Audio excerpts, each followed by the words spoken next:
2016-17లో రాష్ట్రం 11.61% వృద్ధి సాధించడంపై ముఖ్యమంత్రి సంతృప్తి వ్యక్తం చేశారు.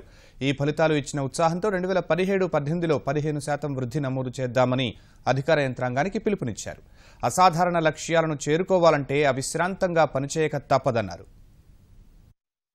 అమరావతి సచివాలయంలో కార్యదర్శులు, విభాగాధిపతులతో ముఖ్యమంత్రి సమావేశం నిర్వహించారు. మంత్రులు, ప్రభుత్వ ప్రధాన కార్యదర్శి అజయ్ కల్లం, డీజీపీ సాంబశివరావు, ప్రభుత్వ ప్రత్యేక ప్రధాన కార్యదర్శి సతీష్ చంద్ర సమావేశంలో పాల్గొన్నారు. ప్రతి త్రైమాసికంలో వెలువడే ఆర్థిక ఫలితాలు తనకు పరీక్షా సమయంగా చెప్పారు. రాష్ట్ర వృద్ధి రేటు ఏ మేరకు ఉంటుంది, ఇంకెంతలా అభివృద్ధి చేయాలనే దానిపై నిరంతరం ఆలోచిస్తానని చెప్పారు.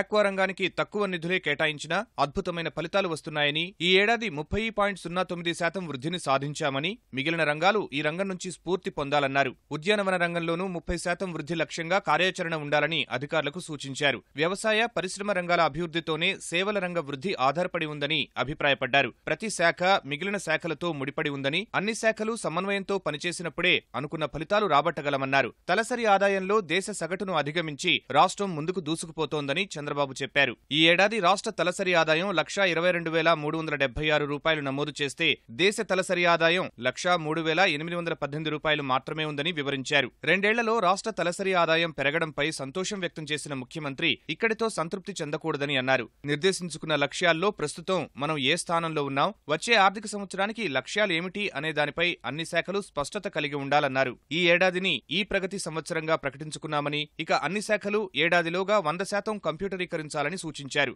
మెరుగైన పౌర సేవల కోసం ఉగాది నాటికి కాల్ సెంటర్ను అందుబాటులోకి తెస్తున్నామని చెప్పారు. కనీసం 80% ప్రజల్లో సంతృప్తి స్థాయి తేవడానికే టెక్నాలజీని విస్తృతంగా వినియోగిస్తున్నామని చెప్పారు.